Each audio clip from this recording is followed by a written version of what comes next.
Hi, good morning, good afternoon, everyone. I'll just give it a couple of seconds just to let everybody connect before we dive in this morning, but I hope everyone's well. Thank you for taking the time to join us.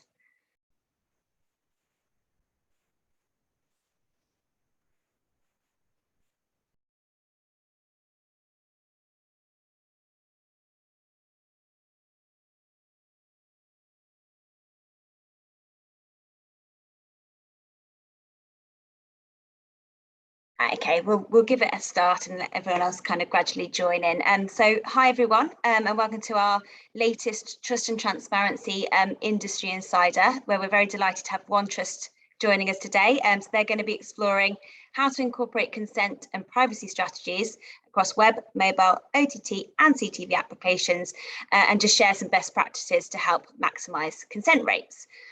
So throughout September, we've been dedicating this whole month to trust and transparency, where we've been diving into all things trust and transparency in digital advertising.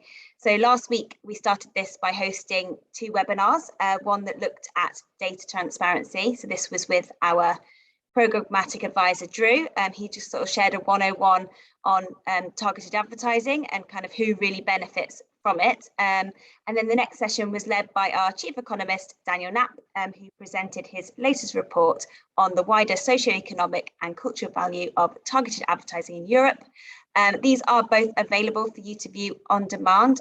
We will share the link in the chat box for you shortly, just so you can access those. And then as part of this series, over the kind of next couple of weeks, we're kind of handing the mic over to companies themselves so they can share best practices for trust and transparency in this Industry Insider webinar series. So we started this yesterday with Pubmatic. They discussed rebuilding the value chain with transparency at the core.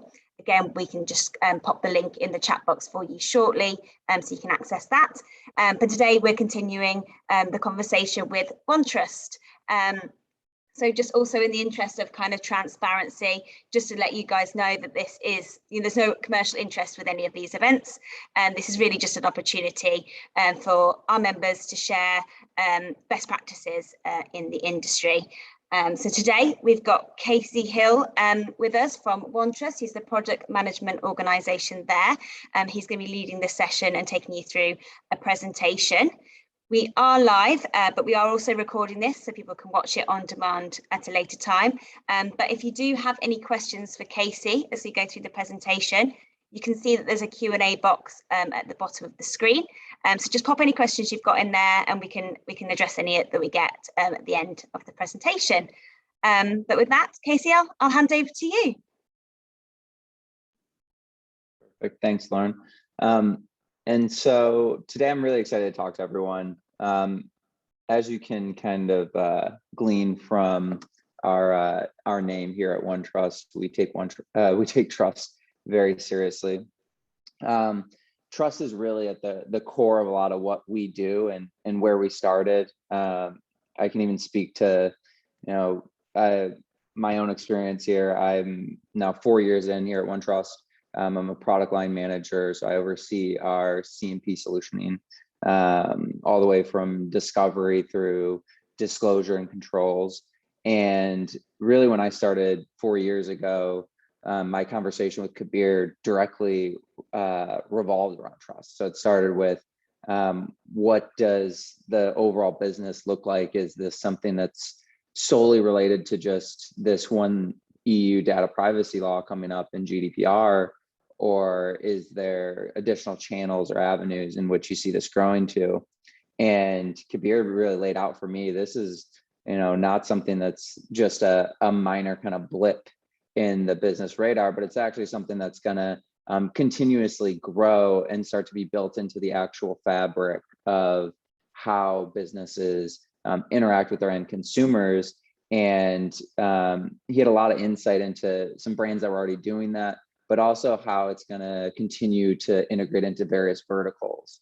And consumers are becoming more and more conscious of that. Now, I'm going to walk through kind of what that means from the technologies that we use to the jurisdictions that it applies to, look at kind of what that overall landscape looks like, and then get into some specifics around the CMP space and actually talk through how this relates into our kind of dynamic digital ecosystem that we see today. And as Lauren said, please feel free to drop in any questions that you might have as I'm going through.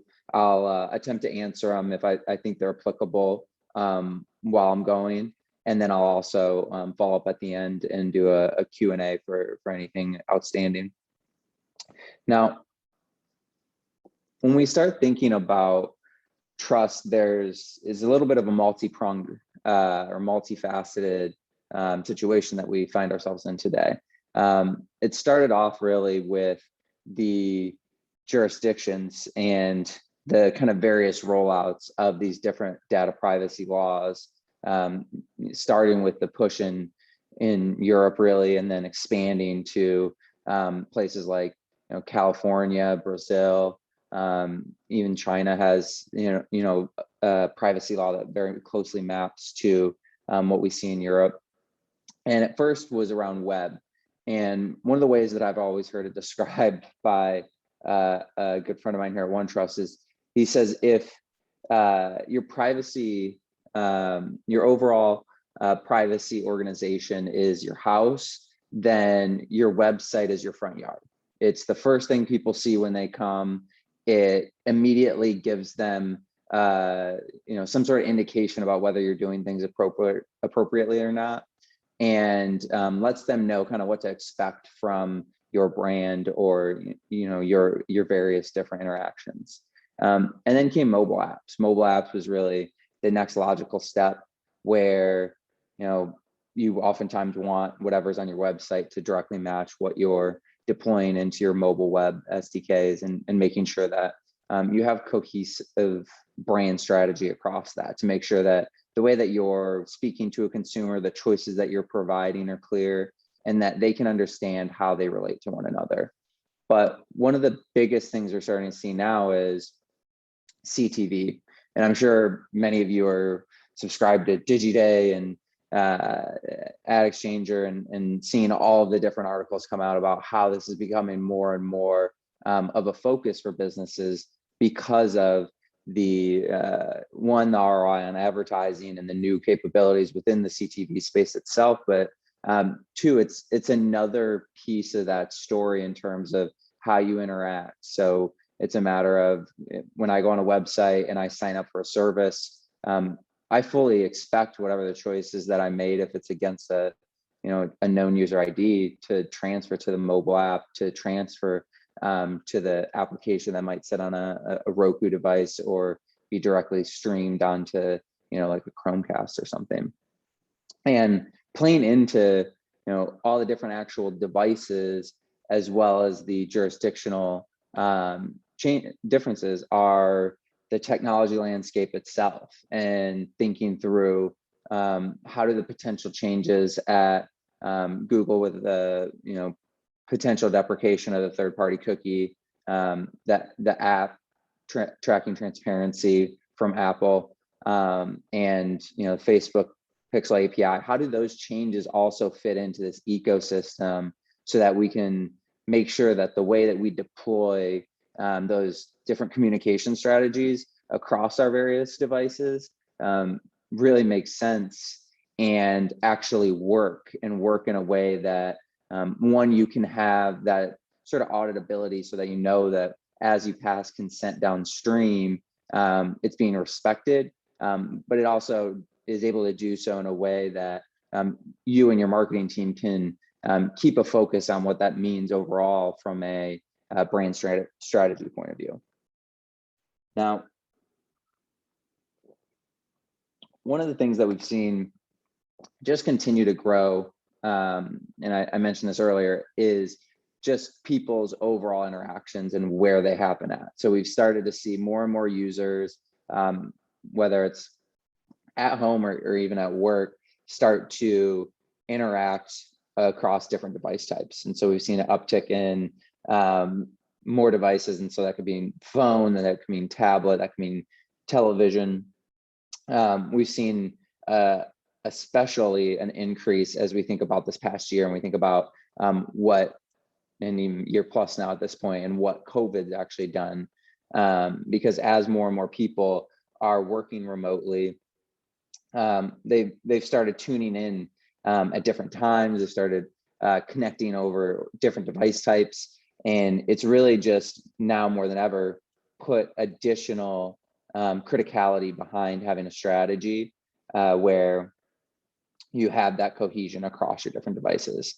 And now one of the stats here I like to point out is 70%, 74% of all US households now have some sort of on-demand or video on-demand subscription service.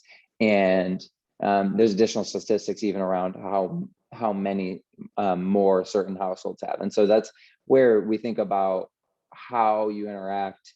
Your brand isn't always just a one channel communication strategy, and you want to make sure that those disclosures, notifications are very clear, but you also want to make sure the controls that you have in place and the program that you have in place are able to support this dynamic ecosystem. And I'll talk a little bit more to how do we think about program management in this new sort of focused way when it comes to trust, because it's a matter of not just doing sort of a one-time check all the boxes, make sure I covered myself from a jurisdictional perspective, but actually making sure that when I'm thinking through how I deploy these changes across my different digital properties, I'm doing so in a way that it fits into a long-term vision for what my trust program looks like versus solely kind of a one-time, let's get it out of the way mindset. And so we're starting to see this plays out even more and more in the consumer mindset. And so that's something that I find super interesting, because it's no longer something where at first it was really something where we saw it was very forward looking in Europe. You had companies that needed to comply, so made sure that they kind of ran out, grabbed their favorite CMP, threw it on their site, and then started going kind of line by line through GDPR to understand where they had work to do, and started maturing those different programs. Then gradually, and especially in Europe, consumers started to be more and more cognizant of what privacy meant and what their data privacy meant in terms of the choices that they were privy to.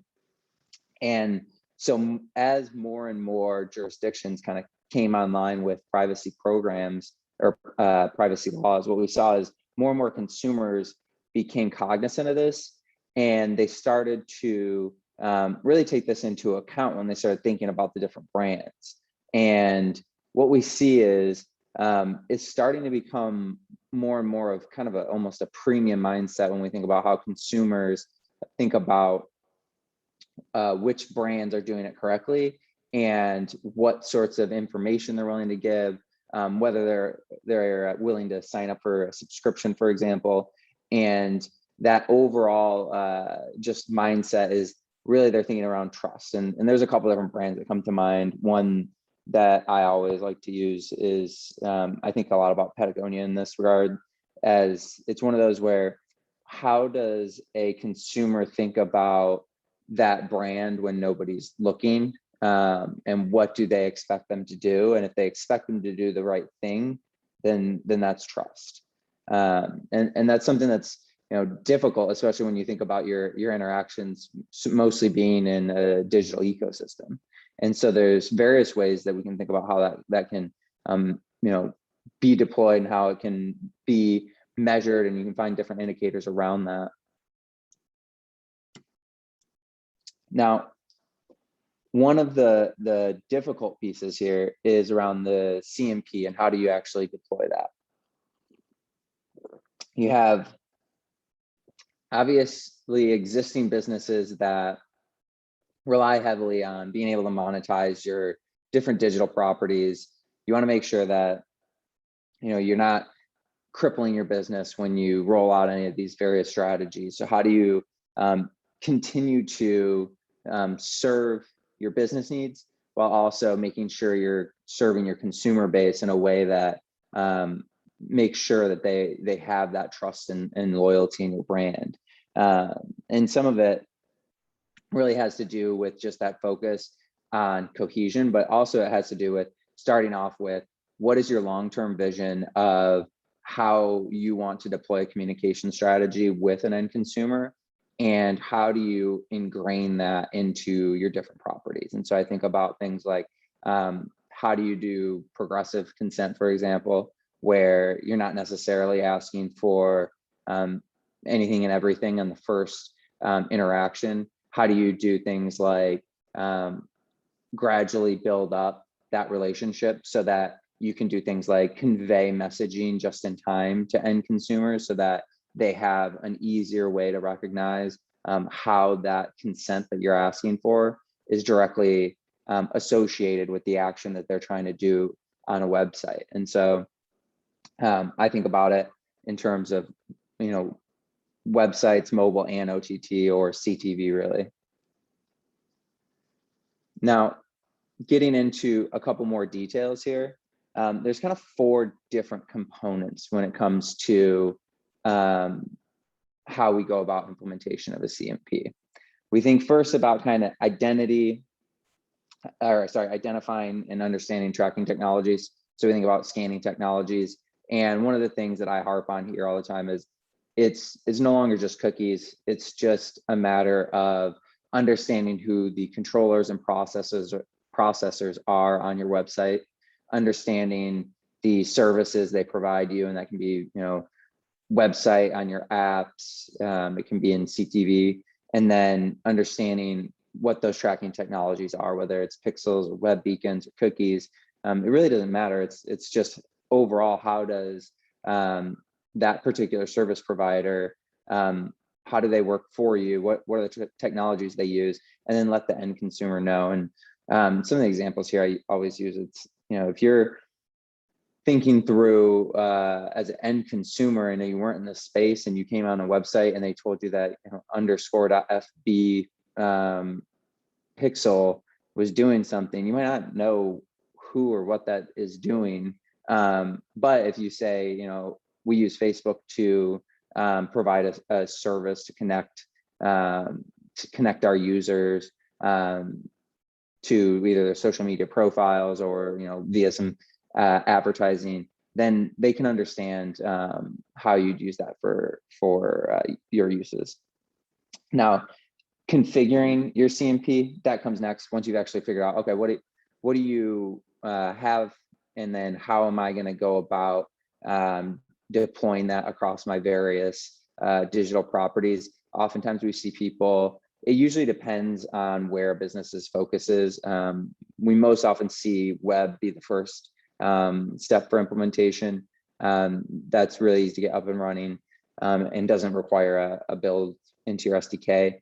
But some companies do focus first on mobile, just depending on really where the majority of your business lies. From there, we see companies making sure that they're addressing things across different jurisdictions. So while companies will oftentimes start with their privacy and legal department, really focused on where the majority of their business lies, they usually then roll out a strategy that's dynamic per location. And that's something that at OneTrust, luckily, we took that into account very early, because we understood that it's going to be heavily opt-in in Europe, but there might be changes even in Europe based on how the different data protection authorities rule. And you want to make sure that you can have a strategy that fits those various member states. And then you also want to be able to then go and deploy something completely differently on your US websites. And you want to be able to manage all that in a single location so that you don't have to constantly be going back to a web development team and ask them to change this or that based on whatever the latest guidance was. You want something that's kind of easy to control all within a single application. And then lastly, you want to be able to deliver a positive, engaging user experience. And so there, I think more about how you measure it. So I think about at the end of the day, you've done this work to identify all your web tracking technologies, you configured everything, you have your disclosures and your controls in place, and you actually went out and did it in all these different jurisdictions. But now you want to know, what are your opt-in rates? How do those compare to what you had previously? What different aspects of how those consumers interact are affecting the overall opt-in rates? And so that's kind of the last leg of that kind of overall end-to-end strategy there. Now, if we take an even kind of closer look, and some of this I'll probably go through pretty quick, but the overall data that's being tracked on your websites, I kind of already mentioned this, but it's making sure that you have that holistic view and actually know not just what cookies are, but understanding all the different vendors and are able to identify those against those web tracking technologies. And then similarly, making sure that you're able to do so on web, on mobile, and on CTV, so that you have that cohesive brand strategy that I spoke to previously, and then making sure you're able to deploy that across your different jurisdictions. And so it's really interesting on the different jurisdictions, I think, just in having one, the configurability to do this, but then two, having the right legal guidance. That's something we harp on pretty heavily at OneTrust, just because we do have legal counsel that sits just across the globe, so that we can make sure that we are having interpretation of whatever the most recent guidance is from people that are native to those particular countries. And that really helps us just make sure that we deploy out of the box solutioning that can immediately be published out and meet whatever the requirements are for that particular country. But the other piece here is the technology piece, and then making sure that when I have made the proper disclosures and controls available in a country, I then need to make sure it actually works. And so this is when I start to think about things like TCF, where in Europe, a lot of our customers, the majority of the publishers, use TCF to make sure that they have a way where they're integrated with the actual ecosystem, and there's a common protocol for that communication back and forth between themselves and the downstream ad tech ecosystem, so that everyone is fully culpable to make the right decisions there. And then I think about how that sometimes fits in parallel with particular proprietary solutions that have been rolled out by like Google and Facebook, and sometimes it doesn't, but can be leveraged similarly. And so we see that a lot in Europe. We also see a lot of people use the proprietary ones solely in, say, the US. And then we also see some companies, and this is usually for smaller vendors who maybe haven't rolled out as mature of a strategy for how they integrate with the various privacy controls. And that's where we leverage existing tooling like tag management. We also do things like we auto block, so that whatever those downstream vendors are can easily be managed within your CMP without you needing to go in and do a ton of manual effort. And then lastly, just making sure you can deliver that kind of positive user experience. But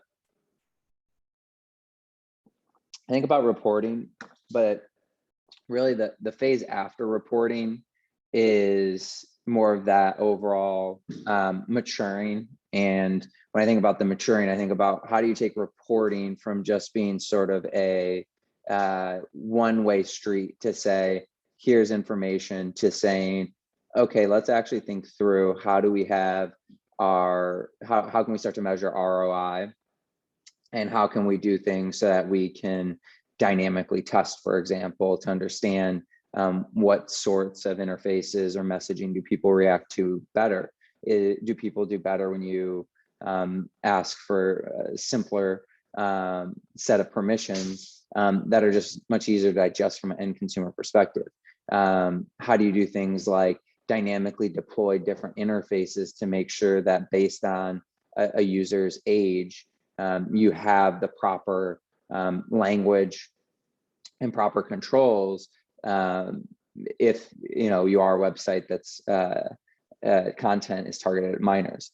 How do you do things like consent recapture, or that sort of progressive consent that I spoke to earlier? And how do you do things like integrate with your existing solutions for login, whether that's SSO or other? And then how do you benchmark that against your peers in your industry, so that you can do things like understand what you're doing that is similar or different to others, and how does that fit with your overall strategy? And that gets back to that really ROI that I was talking about. And when we think about how this has kind of progressed over time, we think about the kind of first stage is that increase, your opt-in rate, or increase your consent rate in order to personalize your ability, your personalization strategy on page. But then that overall continues to grow into how do you actually figure out that communication strategy that builds trust with the end consumer, so that the do the right thing when they're not looking is something that is more and more built into what you do, how you act as a corporation, and how do your end consumers think about your brand. And so that's what's really important, is making sure that if you're asking for location information, is it directly related to a user's actual using of something like a map, where it makes sense to be able to show them the location. And so those are the things where providing those more just-in-time consent notices can really be helpful in just making sure that end user understands, but also how they kind of associate the different technologies you deploy towards your overall ethos. And then I spoke to it a little bit earlier, but just the ability to walk through and test different variants. This is something that we're seeing more and more in terms of now that everyone's very much up to speed in terms of compliance, they're starting to look more heavily at how can we do actual testing on our different messaging, so that we can understand what matters in terms of interfaces. Are there things that we can do so that we actually have a less cumbersome initial interaction with the end consumer, and then progress over time to build up that overall consent profile with them? How can we actually go about deploying these and turning that consent into an asset, and making sure that we're able to not just measure what's already happening, but actually affect change on it and continue to grow that, so that when a consumer interacts with us, they have trust, but we actually are able to also leverage that trust in our marketing architecture. Excuse me.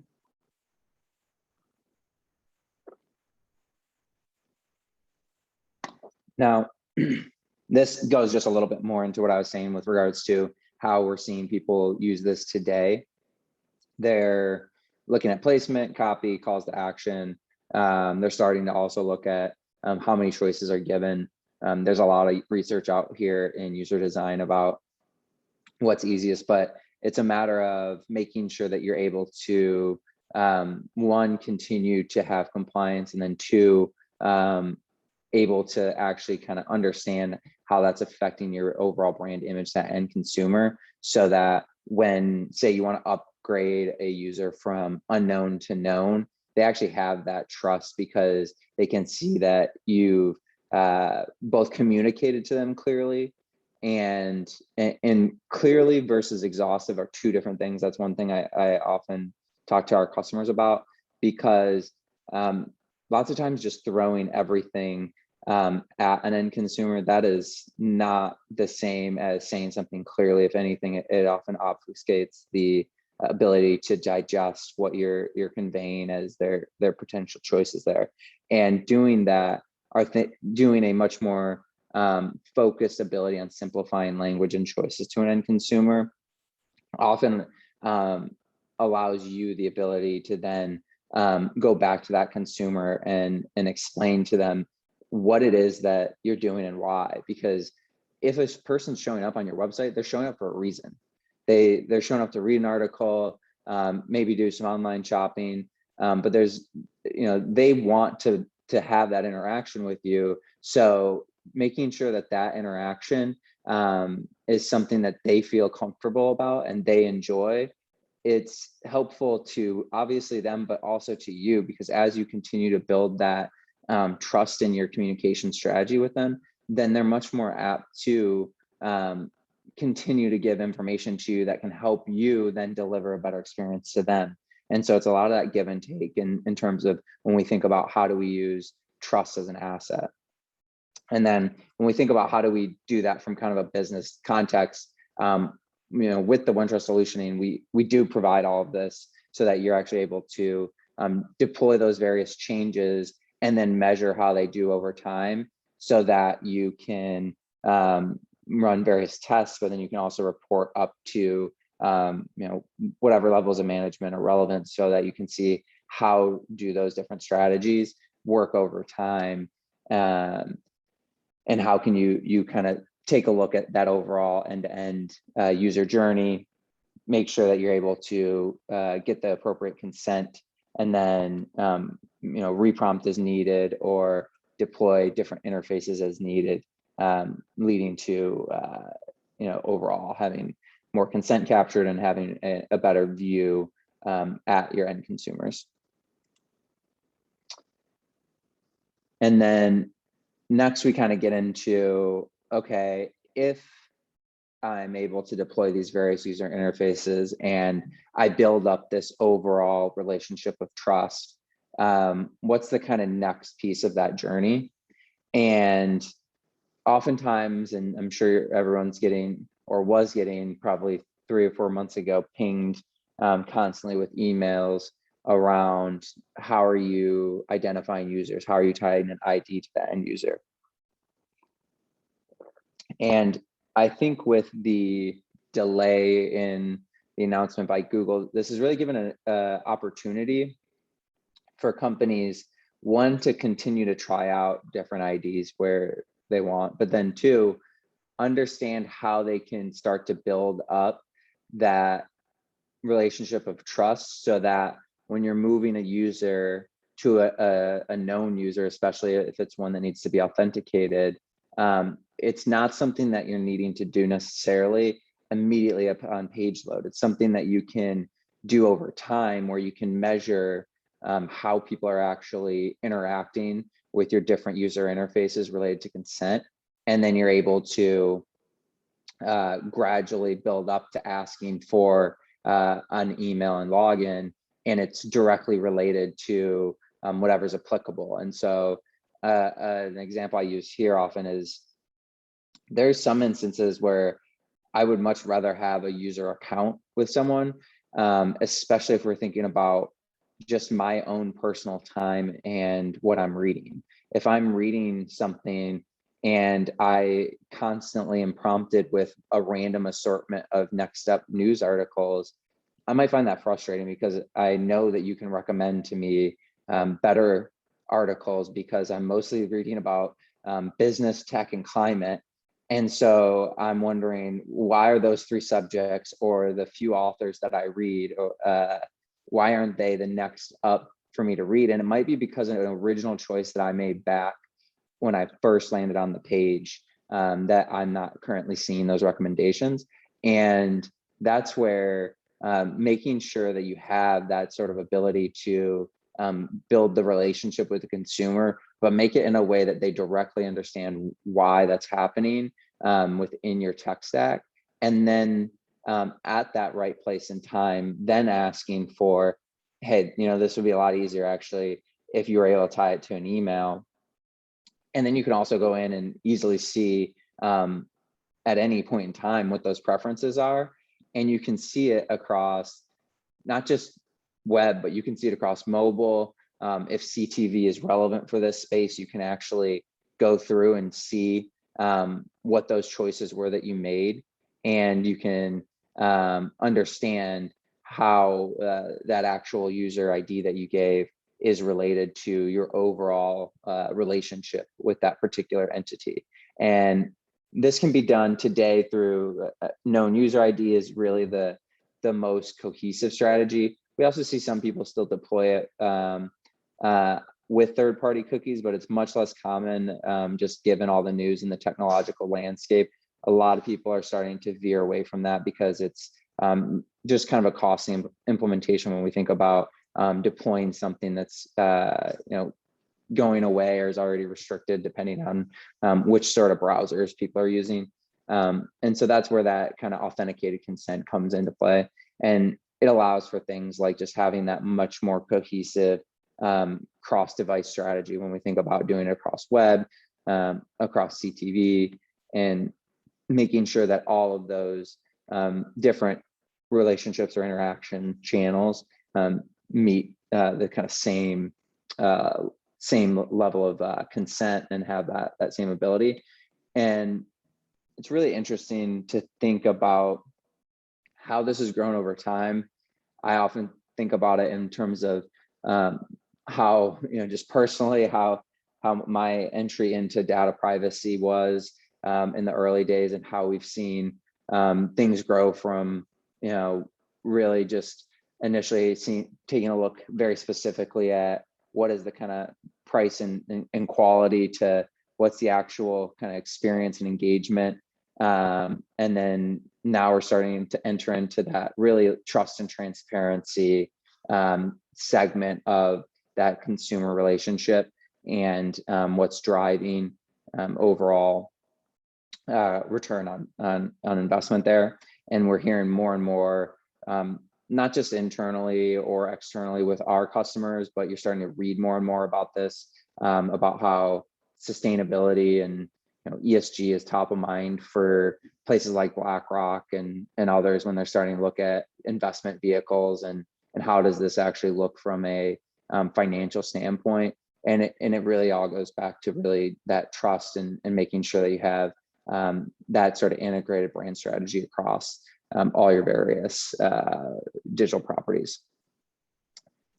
Now, and with that, I did breeze through that content a little quick, but I wanted to open it up for any questions that anyone might have on the line today. Thank you so much, Casey. And that was really great. It was really interesting to kind of see how consent can be used as an asset to kind of create just transparency. As he said, if you have got any questions, do pop them in the box. I was just thinking whilst you were going through there as well. So I know you talked briefly about sort of CTV as one of the channels, and you also touched upon some of the industry standards that you're following, like the TCF, IB Europe. So I guess for the European market in particular, CTV is quite new when it kind of comes to collecting consent. It's still only a few players that are kind of looking to do it. I think you're one of about 9 or 10 companies that are actually registered as a TCF version 2 for collecting consent CTV. I just wondered if you just had a little bit more maybe information around your solution when it comes to CTV, and just a little bit more there, because as I mentioned, it's something that's quite new and something we're sort of starting to talk about, so which is great to get some more insight there from you on that, and just how you're driving just some transparency in that channel. Yeah, absolutely. So we've seen a couple different things in CTV. It's interesting because that was one of the first ways that we entered into it. One of the questions that came up was around TCF and whether or not TCF supported CTV. And that was one of the nice things that we had kind of explained to that particular customer was that there was room in there for CTV. And so within CTV, what we've seen is it's really a little bit platform specific. So we think about being able to deploy on specific Samsung devices in the actual platform there, using Tyson, all the way to deploying on a Roku, and making sure that you can fit with whatever the actual kind of tech stack is there. But one of the things that we harp on, and even I kind of showed here, for example, is having a CTV strategy that fits with your web and mobile is important, because one of the ways that I remember the early stages of this was hey, go out to this website and give me consent over there for what we want to track here. And why it's so important is when you think about it as a competitive advantage and how Netflix has actually grown their business, you think about that recommendation engine and their ability to not just say, hey, here's a comedy that you might like, or here's a thriller you might like. they say, hey, here's a thriller related to, you know, X, Y, and Z that you watched last weekend, but it helps fit into an overall kind of genre that they understand that you like quite a bit. And that's because they're able to do things like, you know, track those previous selections that you've made. And so being able to deploy a CMP in there and make sure that it's something that, you know, isn't a burden to your entry into viewing that overall collection of videos is super important. Brilliant, thank you. Well, thank you for your time. I know it's very early for you this morning as well, Casey, so we really appreciate you coming and joining our Industry Insider series. As I did mention to everyone, this has been recorded, so we'll be sharing it across our network later today, so you can catch up on anything if you missed, joined a bit late, or you just want to watch over again. That will be available for you.